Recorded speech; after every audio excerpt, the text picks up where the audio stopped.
Hi, I'm Paul, and this is Lucy, and today I'm a man in his kingdom. I've got Utopia, the Bahama Gold D110 double cab, which if you've not seen that video, go to helderburg.com or YouTube and watch the video. Fabulous build. It does have our Mark 3.5.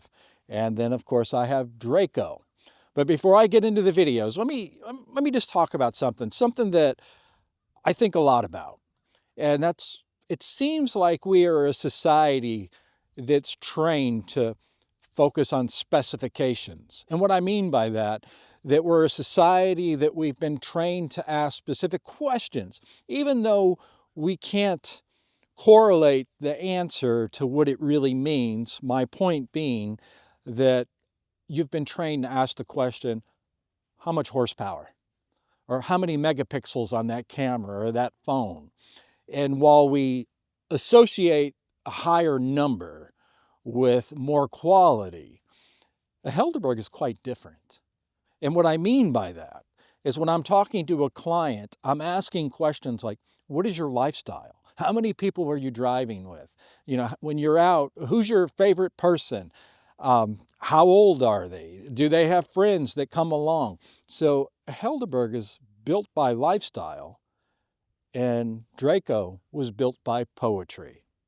And what I mean by that, to get into it, is it was a winter day, and if you follow me, you know I love poetry. And I was reading some Longfellow, and one of his poems really struck with me, where it talks about the changing of season, where it's winter and just a matter of time that spring will be coming. And I moved outside, had my winter coat on, and continued to read, and the skies were blue, and the snow was starting to melt away. And magnolias are one of my favorite trees, by the way. And I started envisioning a new Helderburg that I could build, and not for a specific client, but specifically to poetry. And again, that's how Draco was born. So let's get into it. Let's talk about Draco. Let's talk about some unique elements that you've never seen on a Helderburg before. And I'm sure you're going to continue to see some of these elements that I've pulled from Utopia, and I've pulled from Draco, and a number of new Helderburgs on the way. So the color. The color is the first thing that you just can't tell the color on camera. You can't tell the beauty of the color.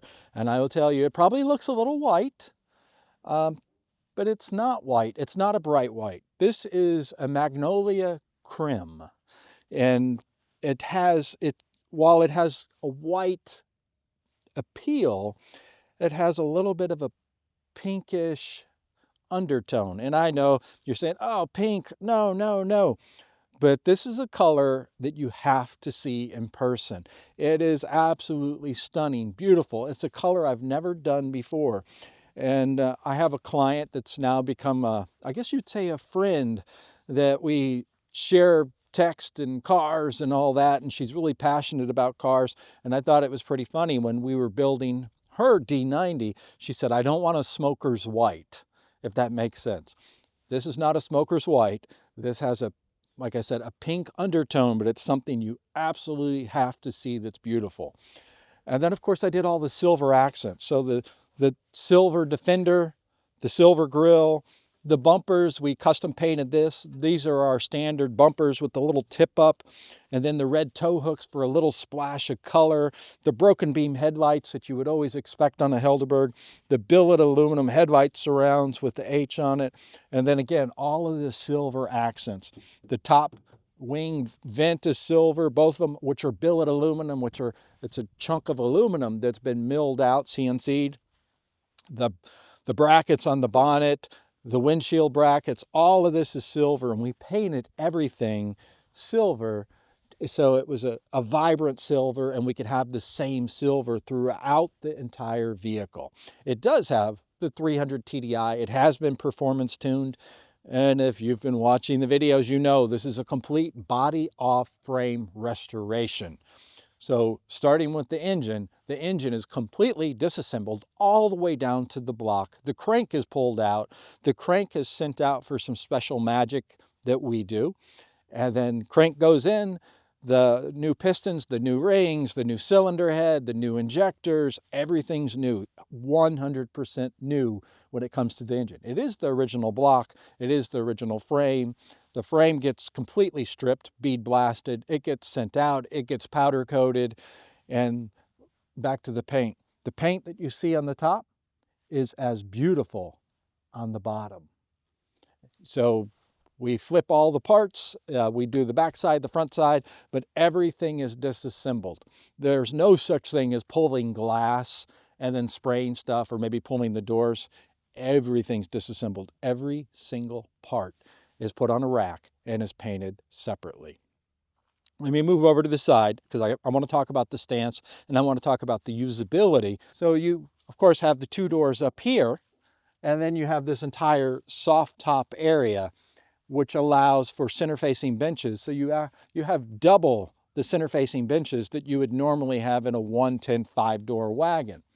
And what that allows is seating for 8 people with seat belts.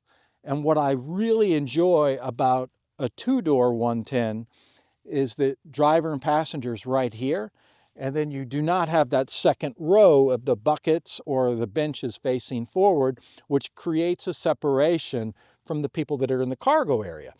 Because people, if you have guests and when they come over, and if you have a 5-door 110, they're going to say, hey, can I sit in the back in the cargo area? And while you might think it's weird, it's not. It's cool, it's nostalgic, and it's fun. But you find yourself trying to do a conversation through the rear view mirror and through the second row seats. So it kind of breaks up that spontaneity is what it's doing.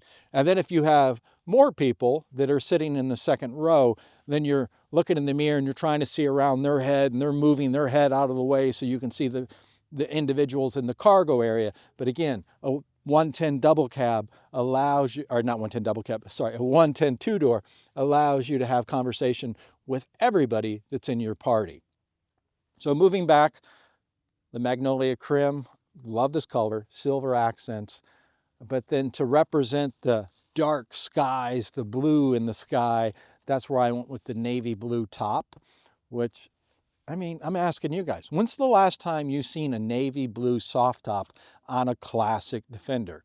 Not very common, and I'm going to talk about some other colors, hence why did I wear this color pea coat today. But anyway, navy blue soft top. The interior, which we'll get into, just matches everything perfectly. It does have that Helderburg stance, which is almost 3 inches of lift, has the proper radius arms and the proper prop shaft. So it is a quality lift that's done properly. Because anytime you lift a vehicle, you turn the axles and it starts to wear the parts out is what happens. So when you lift it, you need to change all the components. You also need to change the brake lines because you're pulling those too tight. So it does have stainless steel brake lines, and it moves down the road really well. Great sounding exhaust.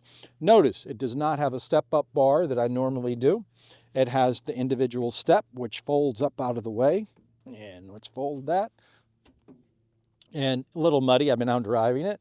But they're also painted silver too, as the hinges, the bumper and everything. Again, we kept all the silver all the way through.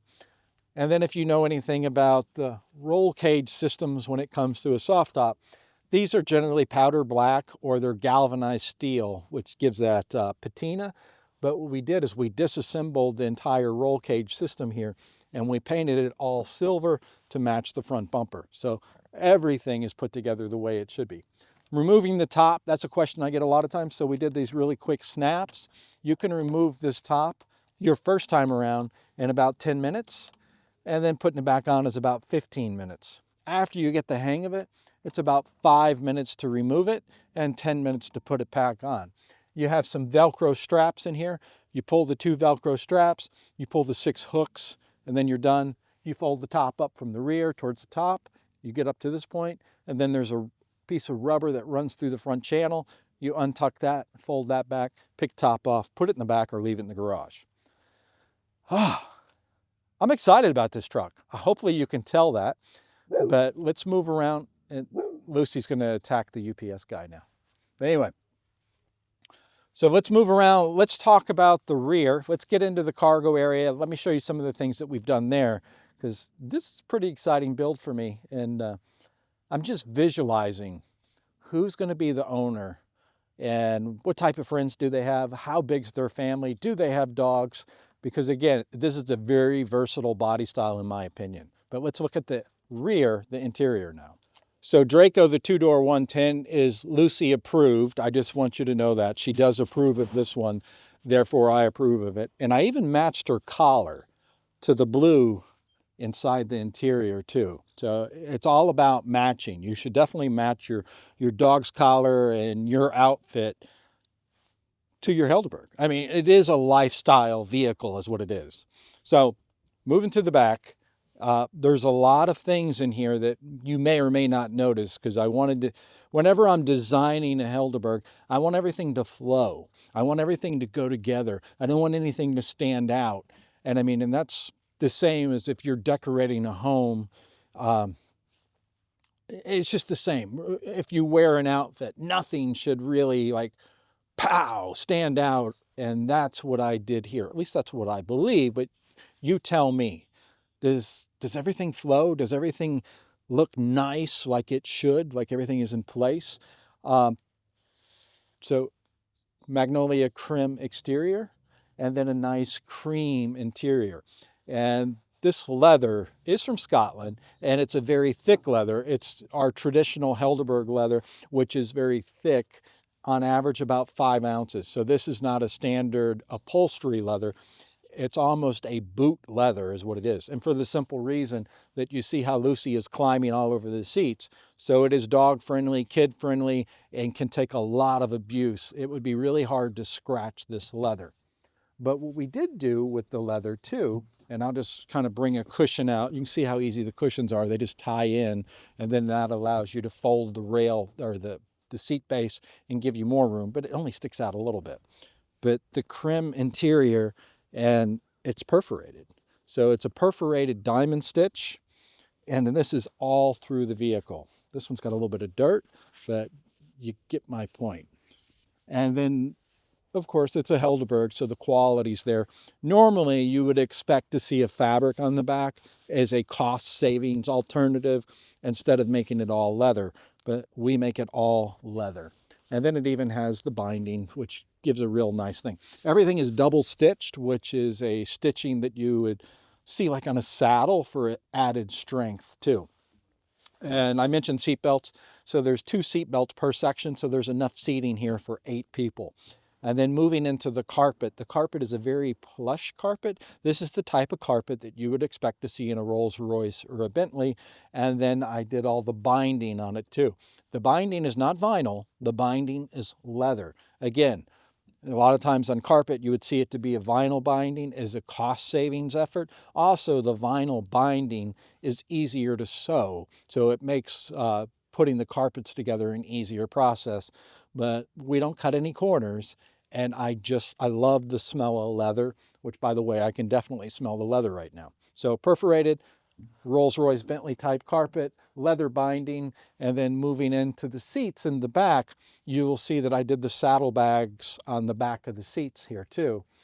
So the rear door continued the color in, but did the contrast stitching here, did the perforation here, the cream interior, the saddlebag, and then the half door, which brings another topic that I should talk about. I get asked often that can you get a hard top and a soft top and change them back and forth? And the simple answer really is no, not really. You can't, because if you get the hard top, it's going to have the Alcantara, it's going to have extra weight, you're going to need a lift, you're going to have to raise it up, you've got the roll cage, and then the rear door. When you have a hard top, the door has glass in it. So with a soft top, you have this half door here. So simple answer is you got to choose either a hard top or a soft top. But this build, I think, is absolutely perfect if you live on the beach, if you live on an island. I don't know, it's just perfect, period. If you just want to stand out, it's perfect for that. Let me tell you one more time how excited I am. And when I was designing it, I see in pictures and I could visualize it. And I was so excited because I knew exactly what it was going to look like. And so let me kind of pause here and then I'm going to continue on. Let me just kind of tell you where I'm at with this. So when it arrived, when David brought it and he unloaded it, it was so dirty, but I could still see through the dirt. And I was like, and I was in the process of painting my D130 Dragon, which is the metallic gold bronzy color.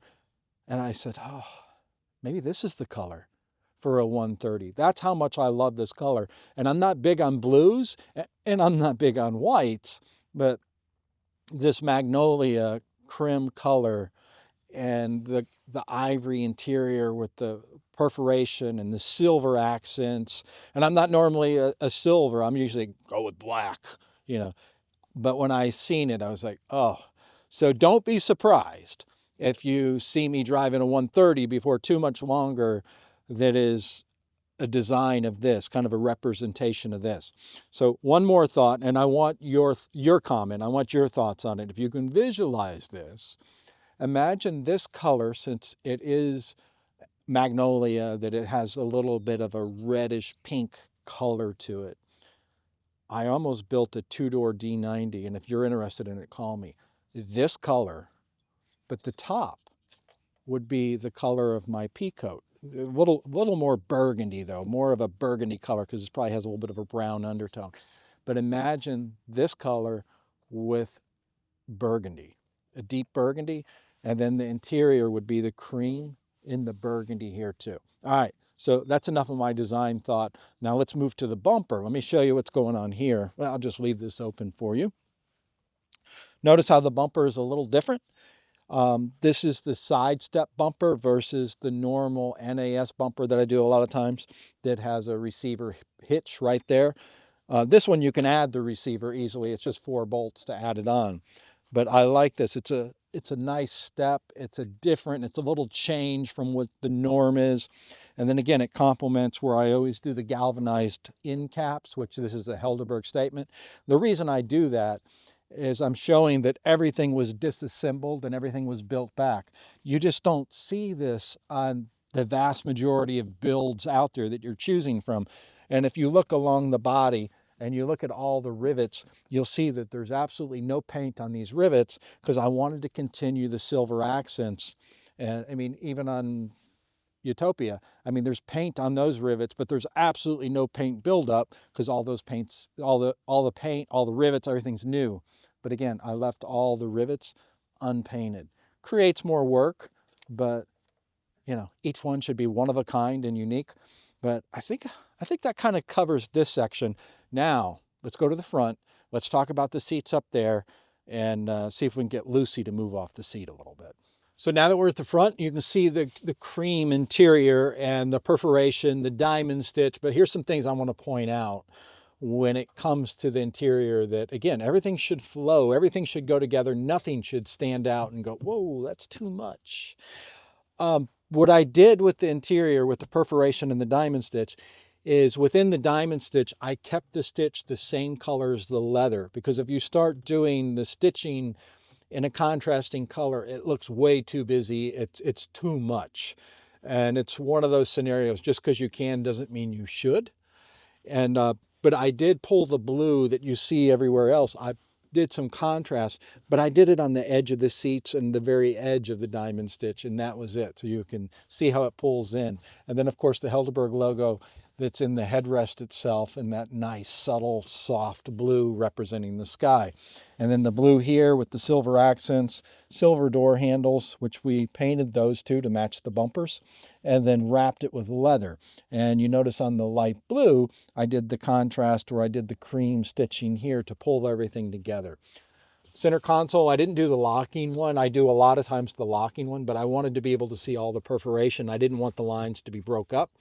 And then on the inside of the center console, I even did the lid, wrapped it in leather too. A lot of times what you see on a center console is the lid could just be a carpet or something like that, kind of a cheap way out. So let's talk about the carpet. The carpet, what I did is a navy blue to match the top itself. And again, I talked about the contrasting, and it is backed. So this is the floor mat. The carpet is also backed too, but the navy blue just...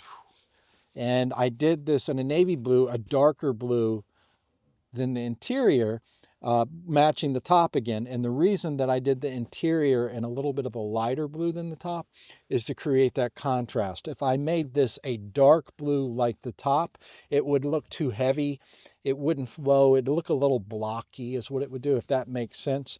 But it makes sense for carpet to be the dark blue, because it's much like when you dress yourself, that you go with the darker shoes and you kind of move the color up. So that's what I mean. Darker shoes at the bottom, and then the seats are the lighter color. And then moving to the blue, let's talk about the blue a little more. And I hope I'm making sense to you guys right now, because it makes sense to me. So when you're driving, I did the dash and the medium blue like this. But when you're driving, and if your dash is one color, it's important that when you turn your head either way, that the color continues on. So this blue comes on the dash and goes to the door cards. But I see a lot of cars, whether it's a custom Defender design where they do the interiors, that the dash would be a dark color, and then you go to the door and it changes colors, and that just messes you up your vision. It makes the vehicle feel incomplete, makes it feel smaller, and it's also emotionally, psychology-wise, it just doesn't make you as calm. And just look at some pictures and you'll see what I mean. But it's always important to me to continue that existing line all the way around the cab. And then the sun visors themselves are also done in leather, the same blue leather to match everything else. And you can see Lucy loves it. Now you can see her collar too, that it matches the blue in here. So let's talk about the audio now. It does have the 11-inch Alpine head unit, which gives you some information about the vehicle going on. It does have a backup camera. The sound is really good. So if I was to fold the seat up and we were to look behind the seat, there's an amplifier back there, multi-channel amplifier back there behind the seat, so you don't see it. And then, of course, the Focal subwoofer is behind the seat too. And then speakers, we have Focal, which are down here in the seat boxes right here. And then there's Focal behind the seats, Focal in the very back. So the sound is really good. Even though it's a soft top, the sound is really good. This is not our highest hi-fi audio system, but it's up there. It's pretty high. So great sound, audio-wise. Great sound, exhaust-wise. 300 TDI performance tune that goes really well. Gets about 28 to 32 miles per gallon. Yes, you can drive down the highway 75, 80, 85 miles an hour. I think I said 5-speed manual. If not, I just said it again. However, we also offer an automatic, but I will try my darndest to talk you out of it, because this is a driver's vehicle and the driving experience is a lot of fun. And then, of course, the wood steering wheel that everybody really appreciates, compliments of Modellita. So the wood steering wheel is handmade. It's on a lathe, and it's just seeing their process, which I plan on sharing a video one day soon. But it's a wonderful process.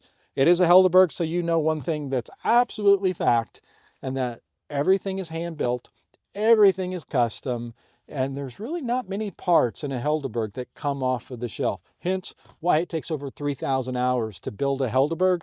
So I hope you love Draco as much as I do, and I'll say it one more time. So Draco was built with poetry, and it embodies winter's patience, spring's optimism, and the certainty of moving forward.